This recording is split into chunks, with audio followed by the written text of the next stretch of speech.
I've been on vacation for a week and a half, and I've actually taken no days off. So he's actually been working the full week and a half. Poor guy. Yeah, he never stops. He's a guy who said he was going to retire, and I laughed when he told me, I'm going to retire. I said, right, as if that was like 3 years ago or whatever. How long? I don't know how long. And then when I heard he was going to be the chair there, I said, yeah, that's a great job for him. Well, He's written some really compelling opinion pieces that I think have been really well received on, just in terms of what's happening in general. So he's got a great voice. He does. He's fantastic. It's funny because when we actually opened up the DMZ board, which Bruce sits on as well, his name came up, and I had a chat with him. He's like, "Listen, I'm actually in retirement, so my commitments are very limited, but I believe in what DMZ is doing, so I want to join."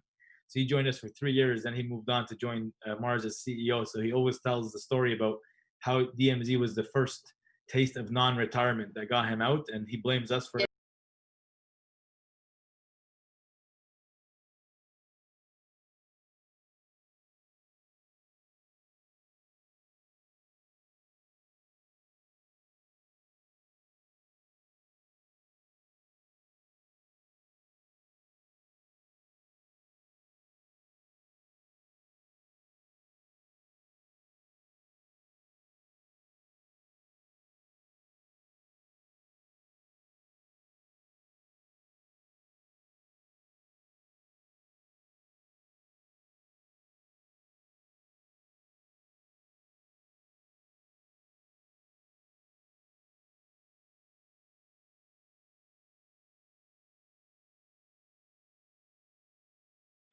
Let's go live. Yeah.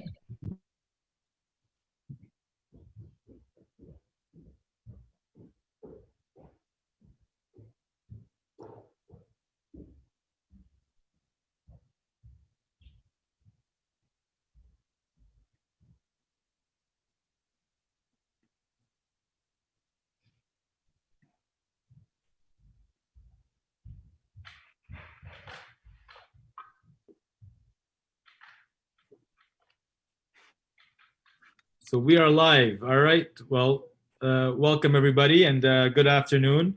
It's a pleasure to be here, and I thank you all for joining us. My name is Abdullah Snobar. I'm the executive director for the DMZ and the CEO of DMZ Ventures. So the DMZ is an incubator and accelerator, and in more simple terms, we help tech startups grow their businesses, providing high impact, high intensity, and highly customized programs for founders to be able to validate and build and scale their startups, and doing it fast. So thank you all for joining us again for the first virtual DMZ chats with Canada's very own Arlene Dickinson. And I know last time we did this, we did it in a physical space where I think we all miss what that feels like now. But I think this will actually do for today. And again, very excited to have you with us. I think one thing we're going to be doing today, just for context, and before I actually introduce Arlene, is going to be we're going to be able to actually go over questions that we've created for Arlene, and then we'll follow up with some other questions that you, the audience, have done a fantastic job on reaching out to me and the team to get answered. So let me just start off by introducing and highlighting Arlene before we get started. So Arlene is a general partner of the District Ventures Capital, a venture capital fund focused on helping market, fund, and grow entrepreneurs and their companies in the food and health space. A 3-time best-selling author, Arlene is a Marketing Hall of Legends inductee and a proud recipient of the Queen Elizabeth Diamond Jubilee Award. Arlene has also received for many years as an honorary captain in the Royal Canadian Navy. Next, we're going to kick things off with some rapid fire questions with a fun game called This or That. I'm going to list a couple options, and Arlene, you can tell us which one you choose. So no pressure. And the last one's my favorite question, but we'll have to see how that gets answered. So starting off, dragons or sharks? Oh, dragons all the way. I mean, dragons fly, they breathe fire, they live on land and water. What do sharks do? Dragons. Call or text? It depends. I mostly like to text. All right. Gas stove or electric stove? Gas stove, unless I'm near an open fire, but definitely gas. Sweet or savory? Sweet. Awesome. Me too. Morning or night? Morning. Tacos or burgers? Tacos or burgers? Oh, that's a tough one. Tacos. Tacos. Tacos. We're close to Taco Tuesday today. I Tomorrow. love tacos. Shop in store or are you online?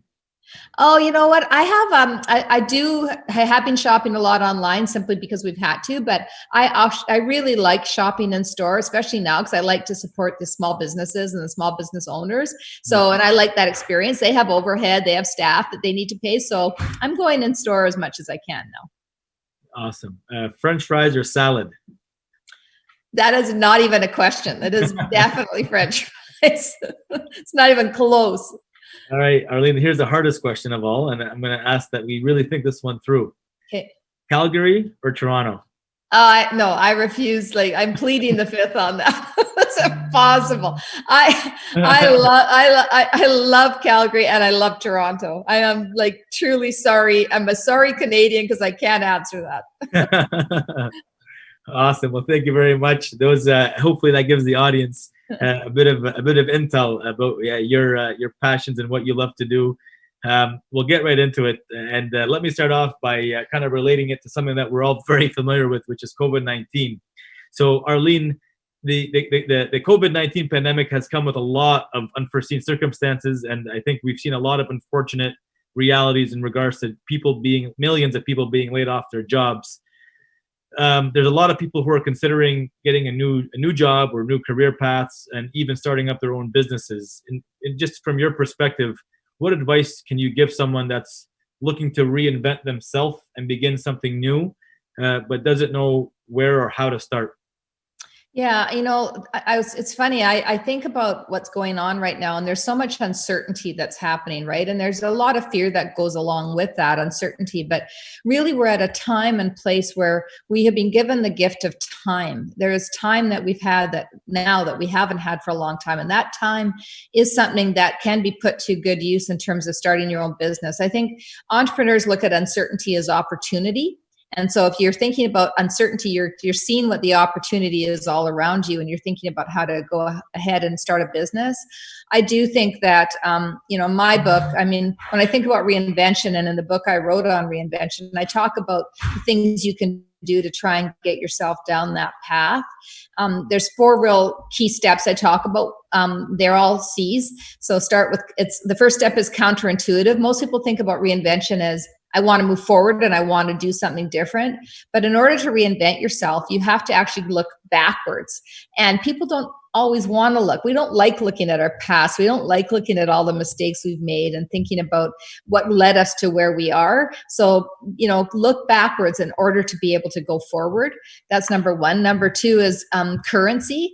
Think about what it is you're good at. Like, we're all good at something. I mean, we've all been given a talent in something. And if we can just think about the things that we do well and we excel at, that's our currency. That's the thing that we can then use to leverage ourselves into entrepreneurialism. And that's the strength that you bring to the table.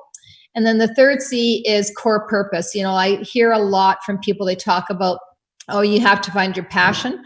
I actually think you have to find your core purpose, your why. What is it that's going to get you out of bed every day? And once you understand that, and once you understand what you are driving towards and why you're driving towards it, then your passion kind of comes along with that, because it's like I said, it's your why. It gets you out of bed. So find that. And then the last thing is context. I mean, think about the world we're living in, and the world is changing so rapidly right now, and things that were normal are not anymore. And so how do you take what you know, what you're good at, and your core purpose, and then apply it into the context of today's world? And then that's the steps you can take. And you do those things, and the next thing you know, you're reinventing yourself. I love it. So there you go. So I think you've covered off that one really well. The one that I love so much is about understanding like your core, like your purpose and why you're doing certain things. And I think just having that understanding every day, no matter how difficult, the endeavors that you end up facing are, you'll realize what you're doing and why you're doing it. And it kind of makes it so much more purposeful. So I love that. Let's start by looking at your journey into venture capital. So I know two stats that we've got mention the following. Most venture capital in Canada and the US are controlled by teams with all male managing partners. And number two, the VC world has a massive gender gap. The Women in Venture report in 2019 found that women account for only 15% of partners at Canadian VC firms. So in Canada, only 15% of partners in VC firms are women, and you're one of them. So can you tell us a little bit about your journey into venture capital and how you were actually able to get the position you're in today, and kind of maybe how you use that why to kind of keep you on track? I'm actually surprised that the number is that high, to be honest with you. I thought the number was quite a bit lower than that even. I mean, even 15% is abysmal. But you know, when I was trying to be a general partner and to start a fund, the number of, I think the general partners of women that are out there in Canada, like there's just a handful of us. There's very, very few. And it's really a shame. And there's a couple reasons for that. I mean, number one is because technology is very male dominated, and technology is where most of the venture capital money is in Canada. And so, you know, that's part of the reason why.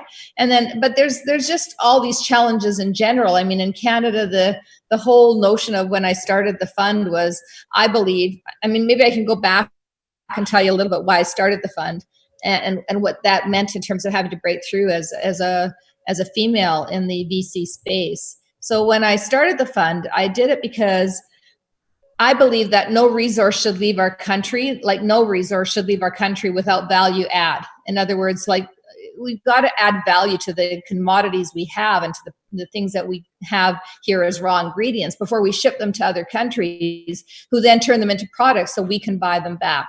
And that made no sense to me. And we have all this expertise in agriculture and health. And so I kept thinking, wait a minute, why aren't we investing in ingredients and in businesses that are actually doing that last mile of making products out of the ingredients that we have and the raw goods that we have?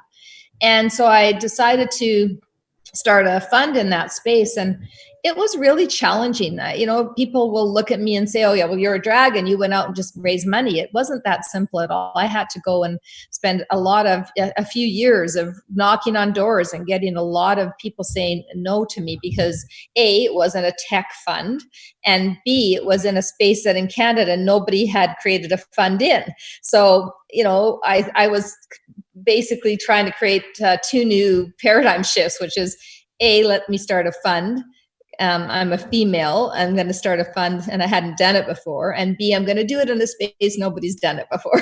And so it took a lot of convincing, but luckily I found people who also believed in this opportunity for Canada to invest in new businesses and early stage businesses that were creating products and goods that we can consume and use and export into other countries. And so while it was a lot of hard work, it's been, and it was, I'm really thrilled that we have gotten where we have. And I'd also say, you know, sorry, maybe I'm talking a little bit too much here. But I also would say that when I started, and for those of you who are thinking about wanting to start a fund, or those of you who are thinking about, you know, what it means to be a general partner in a fund and how you raise capital, you know, when I started, it was people were telling me to marginalize myself. In other words, don't you dare dream big. I mean, this is Canada. It's really hard to raise capital here. So be happy if you raise 10 or $15 million. I mean, that's considered really good. You know, raise that, then go and raise a little bit more later, and then, you know, go down and raise some more. And I just couldn't accept that because I saw this opportunity. And I can tell you, when I started, I really wanted to raise $1 billion platform. And I couldn't say those words out loud because nobody wanted to hear them. Nobody wanted to hear that. Everybody thought that was like, who do you think you are? That's crazy. Don't even think that big. That's insane, Arlene. And I got told over and over and over again that it was not possible. And so what I learned to do, and it's interesting to me when I think back on it now, what I learned to do is say it was smaller, but dream inside as bigger.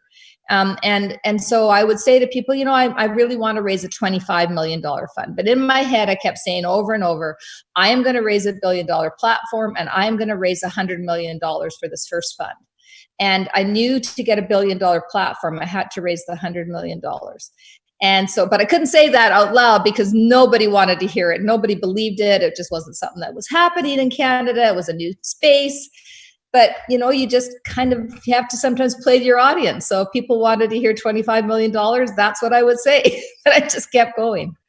That's incredible, and what a mindset to have, and being able, very much a championship mindset, and being able to kind of go out there, and again, you have to adapt to what you need to do, but not hold back on the bigger aspiration or the bigger dream. I love it. It's fantastic. I'll never forget the last time you and I chatted last year. I think one of the things you mentioned that you just spoke to right now, that investing isn't only in technology, and there's a lot more out there than just tech companies. And I think sometimes, and I'm guilty of this, we're in a little bubble, Arlene, that we forget that the world has way more than just tech companies, because we work in tech, and that's been the hot topic more, for most of the movies and all that kind of stuff that's been coming out. But maybe I want to talk a bit about the non-tech side of startups that you're supporting, and how they adapt in a technical world, right? And that's really surrounded by technology. So, how do you carve out a space for food and health and how have you been able to marry your cohort of companies in your program for the growing tech world? So what advice can you actually give for entrepreneurs on leveraging technology, not being in technology, but leveraging technology, even if their business is a non-tech play? So listen, I think technology underpins every single sector. I mean, technology is something that is always going to help and increase the viability of all sectors. So when I think about the food and health space and the consumer goods space I'm in, there's technology that we deploy in the companies we invest in that either helps their systems to be more efficient, that helps their HR recruiting to be more efficient, that helps their innovation to be more effective because they're able to actually put technology into their products so that they actually become more, there's better efficacy for the products. So I think a technology is something that is a constant thread across all sectors. And so it is easy, as you said, for us to focus just on the actual tech itself and not on the applications of the technology and what that actually does in other sectors. And so for the food and health space, whether it's manufacturing processes, whether it's ingredient, trying to create new ingredients and trying to make them more, as I said, better efficacy, whether it's systems for the entrepreneurs so that their businesses can run more effectively, we deploy technology against all of those things. But our sector is not technology. Our sector's health and food companies. And so I think, for the tech entrepreneurs that you would work with, I would say, think about the application more than think about just the technology. You have to think about the industries that this technology is going to serve. And you also have to think about the opportunities in those sectors too. I love it. Again, a great story. Against all odds, and you made these things happen, and you got into a space that nobody else got into, and you're clearly making waves in it. So it's awesome to see. So maybe shifting a little bit back into the COVID talk, and with COVID-induced difficulties, has a lot of attachment to the fundraising that which a lot of implications are being caused to the startup scene, and a substantial number of founders are postponing their fundraising. So every founder and CEO is obviously a bit different, Arlene, and they have their own style of management. But what advice can you give to founders looking to raise funds and scale their businesses, especially during these times with the pandemic in play? Just what's some advice that you can possibly provide? It's very interesting to me. I've been reading a lot of studies about what's been happening in the VC and PE world through COVID. Some VCs, slowed down their investing. Some ramped it up. Some PEs said, no, we're not going to invest. Some ramped it up. It's been a little bit all over. I think, although I'd say that the activity across both the venture and private equity world has actually stayed quite strong. And because a good idea is a good idea, no matter what. And so I would say to you, don't let the pandemic, because it is a moment in time, stop you from trying to raise capital. Raising capital takes time. Yeah. It takes effort. It's going to take knocking on many doors. Starting now through a pandemic is not a bad thing, because the first question we're asking companies when they come to District Ventures is we're talking about their post-pandemic plans. So what are you doing next is actually just as important, if not more important probably, than what you're doing through the pandemic. And I would say that any investor is thinking about, is this an entrepreneur that can weather the storm, that can see a way to manage through it, and then can actually paint a picture for what's going to happen after the pandemic starts to end. So even if the pandemic and the challenges of the pandemic go on for a while longer, we are continuing to live, we are continuing to consume, we are continuing to need technology and need goods and services. And so, does what you offer address those things? And if it does, then you have a market. And if you have a market, the question is, why is your product better than anyone else's? So I do not believe in moments in time stopping us, because when we let a moment in time stop us, we actually again limit ourselves from the opportunity. So I would encourage everybody who's thinking about the pandemic, I'm not going to fundraise because I'm not going to get the value. I'm not going to fundraise because no one's going to talk to me. I'm not going to fundraise because, for whatever reason. I would say no. You go knock on doors, you keep at it, you keep going until you find the right partner, because it's going to take you a while to do. And by then somebody will have gone laps around you because they kept going when you stopped. We're not here to hibernate. We're here to keep going. Amazing. And so I guess there's a reality around the pandemic scare with people that are fundraising, saying that if I go out right now, I'm going to get super undervalued. And I've been working so hard, working my ass off for the past 2 years to make this happen, and we've seen great traction pre-COVID, and now all of a sudden I've lost 20-30% of the value of my company, even more if not.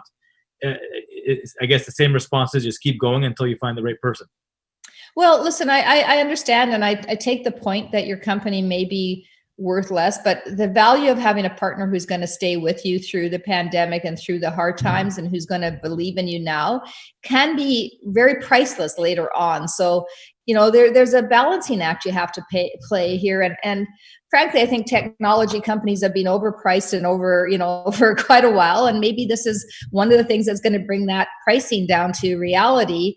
And you don't want to miss that boat either. If the whole market starts to shift down a bit and pricing starts to become a little more realistic than it has been when we were in the big bubble, then you want to be there with the partners who are willing to invest in the space. So I say just keep going. That's my advice.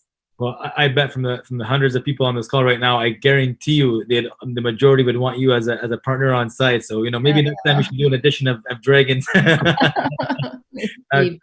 Anyways, shifting into the last question I had before shifting into some of the pre-submitted questions, Arlene, we want to talk a bit about philanthropy.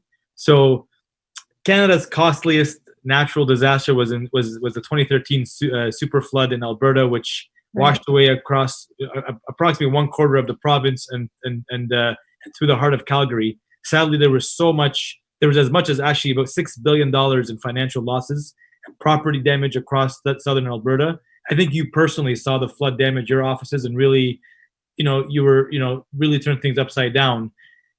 Fast forward to 2020, you've raised over, half $500,000 for the Calgary food banks.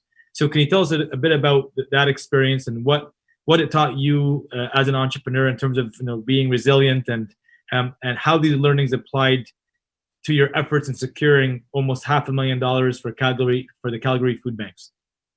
I think the common characteristics that entrepreneurs have that are able to succeed is this tenacity and grit. This tenacity being persistence, and those words, we hear it a lot, but persistence is really important. I would also say that something that isn't said as much is that you have to have an iron will.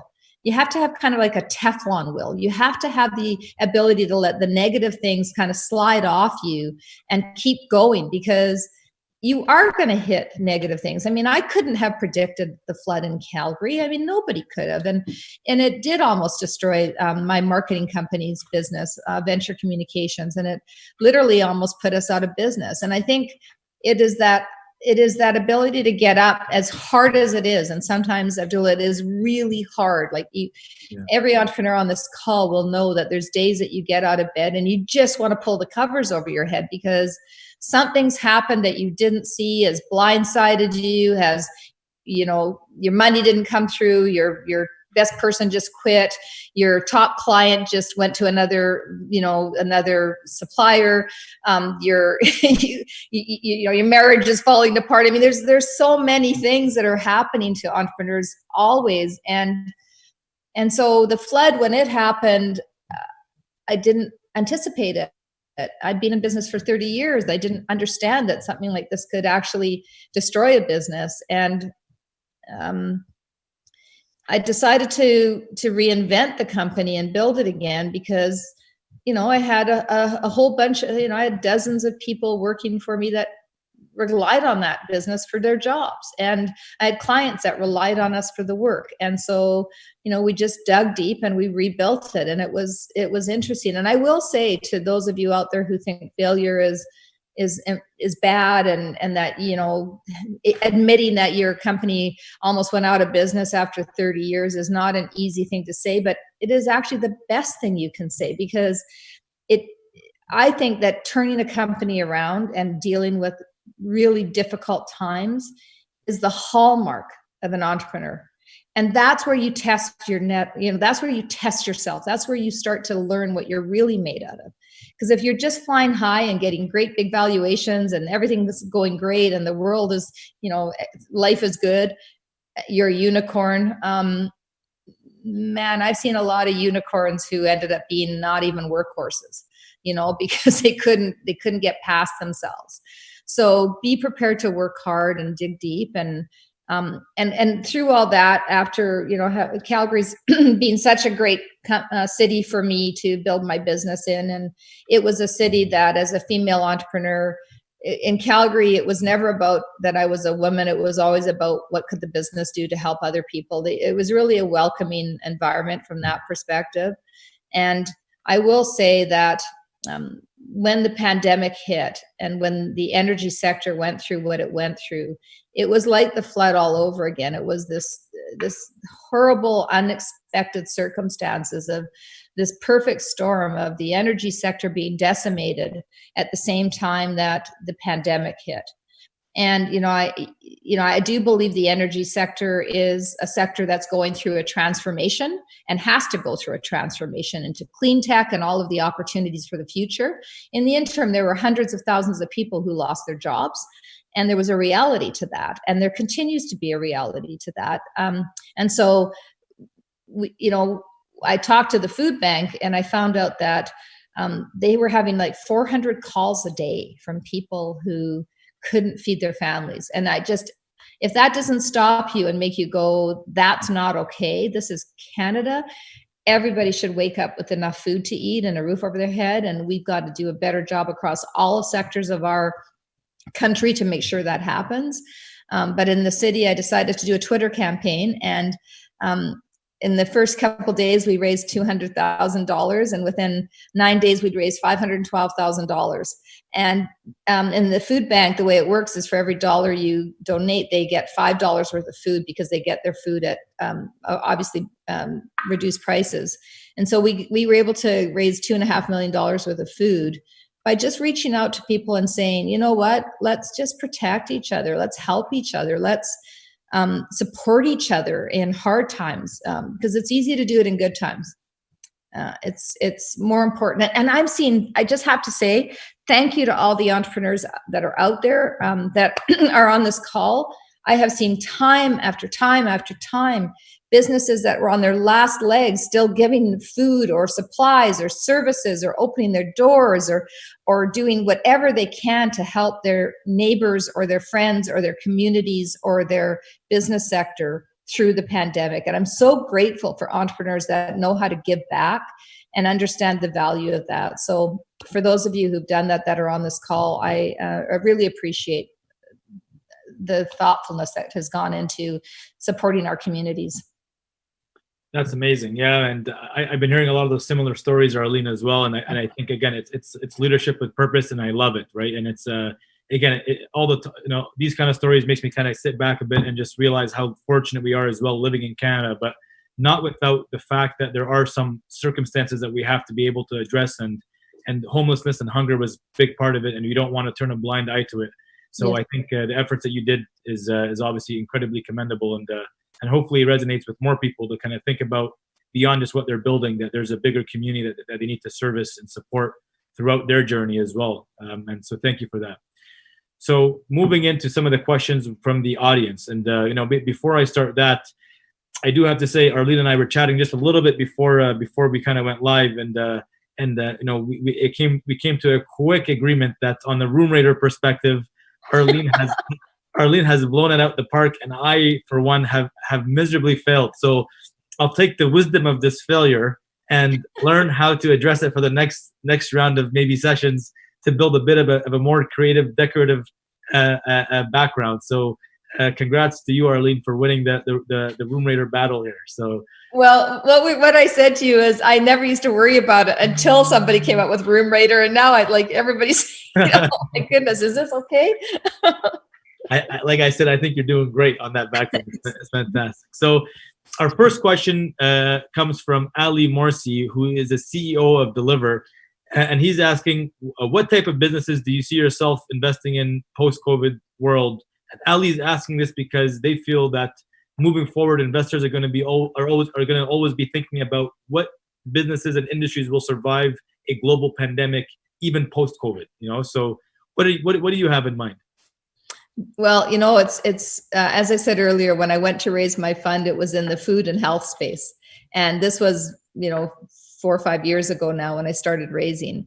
And at the time, nobody anticipated a pandemic, and nobody anticipated the importance that would be put on having ready, available food and health-related products available to Canadians, and in particular, not wanting to understand, food traceability and food, knowing food security, food safety, food traceability, all of these issues, as we all know. So Canadian companies who were making food and health products have done quite well through the pandemic. But I would say to you that, again, 5 years ago, that wasn't the case. I was kind of pushing water uphill. Now it's that, yes, of course, food and health are really important to us all.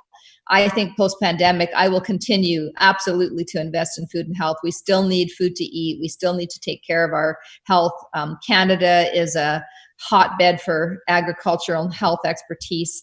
We can help feed the world. We can help create technology and agri-tech and agri-food companies that will help feed people in need, but also create large organizations in the retail space that are providing food and health products. So definitely I'll be investing and continue to invest in food and health products. Awesome.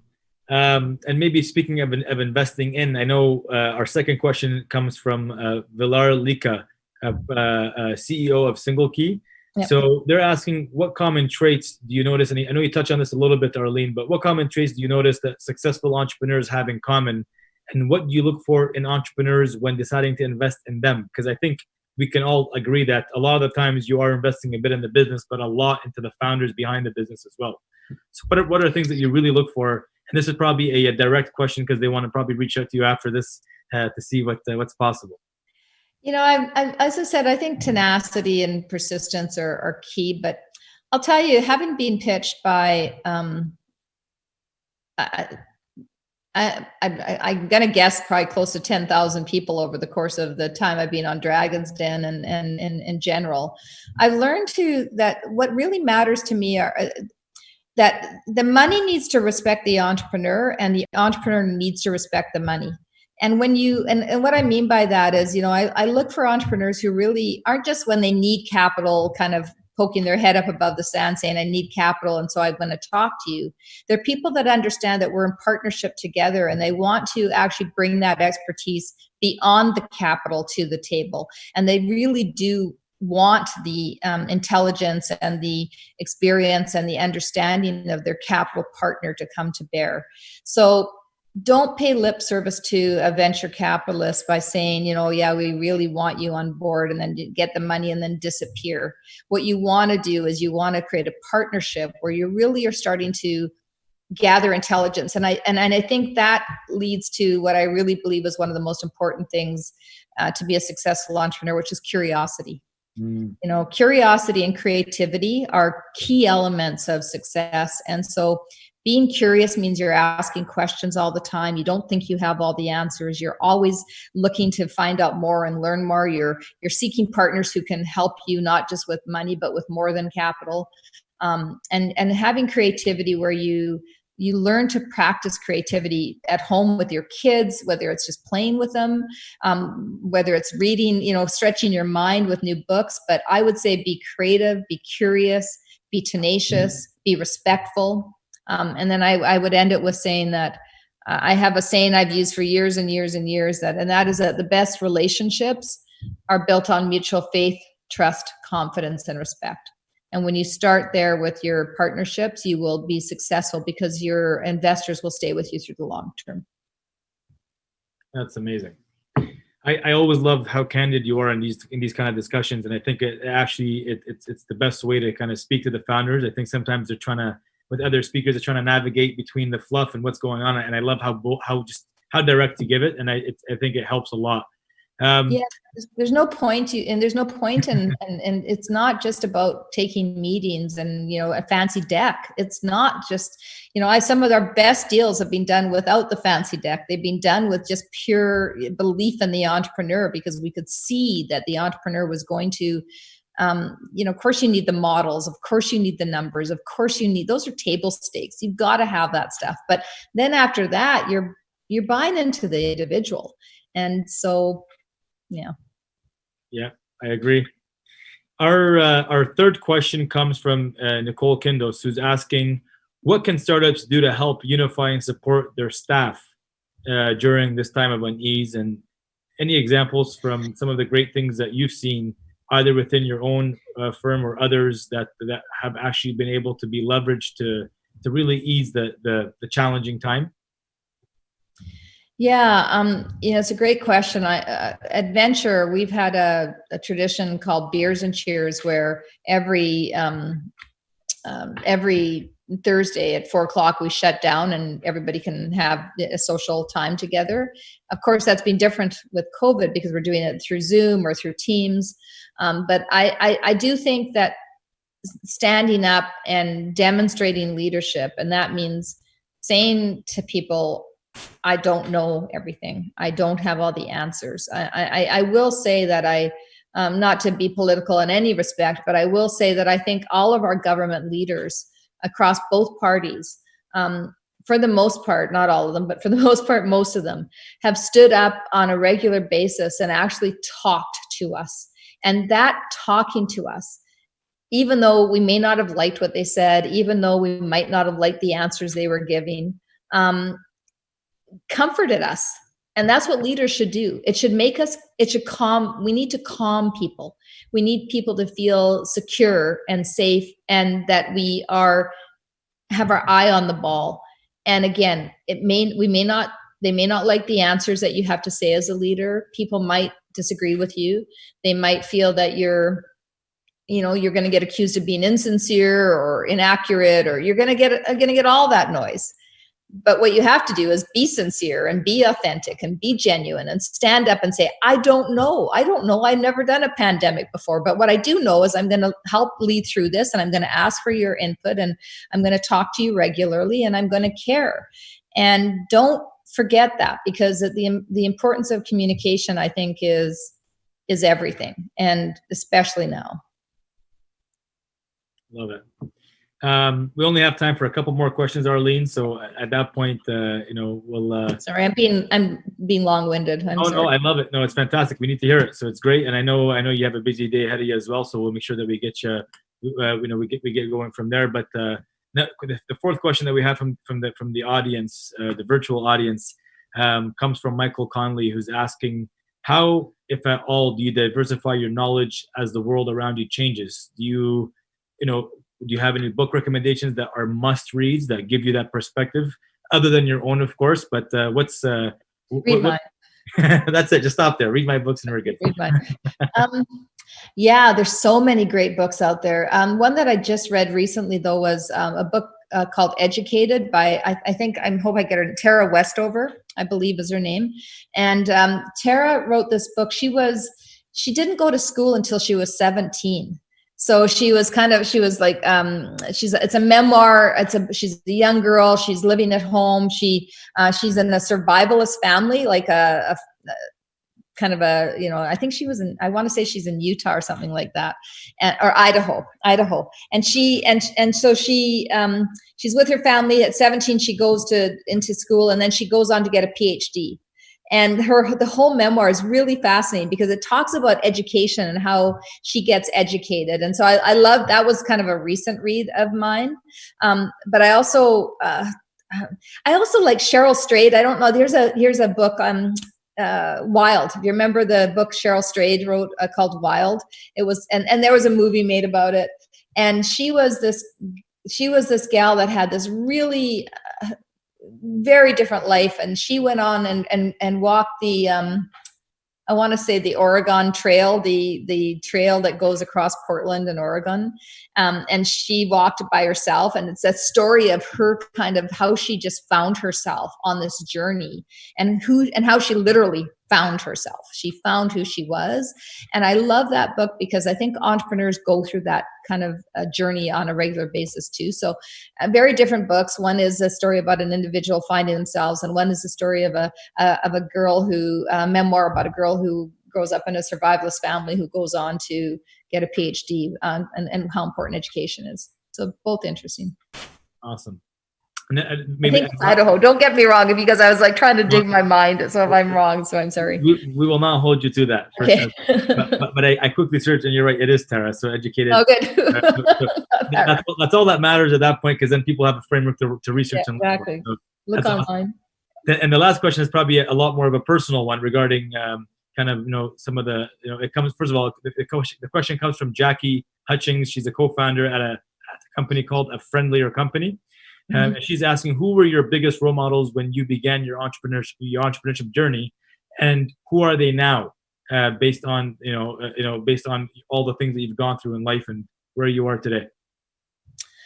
Yeah, that's a tough question, because I think mentors for me they evolve almost daily. Like I read about things that people are doing, especially because of Twitter and social media. You get connected to people that you don't know, but they are mentors in their own way to you, because you can see what they're doing. And so when I was younger, when I was starting out, listen, back 30 years ago when I started my business, there were very, very, very few female entrepreneurs out there. So I didn't really have, I wish I could say, oh, it was so-and-so that I was watching. I didn't have anyone like that, but I did have my father, who was a late in life entrepreneur. He actually, my dad, this is a great tech tidbit for you guys. My dad got a PhD in education. He came to Canada with absolutely nothing. We were immigrants, came to the country, worked as a tech instructor at the Southern Alberta Institute of Technology, teaching electrical engineering. Got his PhD in education, then continued to teach. And then he decided to start a software company, and he created the software company. He created software that was the first self-based learning system in the world. And he believed, and he wrote his whole PhD on the fact that we all learn at different speeds and in different ways.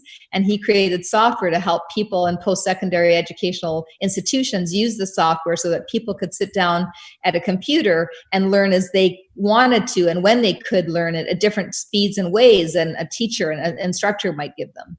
And so he created the first self-based learning system. The only thing he did wrong, everybody, was that he bet on mainframes. So he didn't. I had the conversation with him about, I think it was DEC at the time. It was a DEC, was a DEC was the big mainframe. So this was just as desktop computers were coming out, and he said, I made the wrong bet. I bet on mainframe. I didn't bet on, personal on PCs. And so but he still did really well. He sold the business prior to all of that change and evolution happening. And so he was an entrepreneur, and he taught me a little bit about kind of and he did that late in life. And so I'd say he was. And then nowadays I find, I hope it doesn't sound trite, because I don't want it to, but I truly find mentorship literally everywhere, because everyone's got a story. Everyone's got something to share. And you don't have to be famous or rich or, the head of a university or the head of something to be somebody to mentor. Everybody can mentor each other. And I really believe in that. So I've learned a lot from my friends and my family and from people around me every day. So I think mentors are everywhere. You're touching them right now. You just don't know it. It's so true, and I think you're speaking to it about the unintentional mentors. Sometimes the ones don't even know that they're doing it, And to your point, it's not about position or kind of or wealth or whatever it is. Sometimes it's the people that are just starting off. They're doing things, and more seasoned individuals are watching them saying, "That's incredible what you just did there. I love it." And Yes. again, it's unintentional. So I think it's a great point. It doesn't have to be one. You don't have to find one name or one person that can be your mentor. It can be a number of them. So it's awesome. Find somebody who wants to teach. Find somebody who wants to give back and help you. And that's the best kind of mentor to have. True. Well, Arlene, thank you so much. This is this is number 2 of hopefully many more to come. And I gotta say, you're definitely one of my favorite people to speak to, because I think just it's beautiful advice, so candid and so upfront and open. And I really thank you for taking the time out of a very busy schedule to do this. I know that the people on this call appreciate it. You're always obviously a top choice for people to want to listen to and speak more with. So thank you for that. And we hope the next time we do this, although we're okay with this option as well, we hope the next time we do this will be again in a physical space together where we can actually see the swarms of people attack you once you're done the talk, to get a chance to speak with you a bit more. So. Well, I really appreciated the opportunity to talk to everybody. And I'm going to do a little bit of a shameless plug. I did start a podcast recently called Reinvention. And the only reason I'm going to plug it, it's on iTunes and Spotify and all of the platforms. Please listen to it, because the guests that I have on are Haley Wickenheiser, and I've just had KD Lang. I've had just some amazing, Rex Hupke, who's a Chicago Tribune journalist. I've had some amazing people talk about their reinventions and people who have really figured out how to reinvent and under the toughest of circumstances. So I hope you get something out of that, and I hope people take the time to listen to it. Noted, and I will personally take a listen to it as well. I love it. The Reinvention. We will check that out. Again, thank you so much, Arlene. Best of luck with everything, and we will hopefully see you very soon. Yeah, be well, everybody. Thank you. Thank you. Take care. Bye-bye. Bye.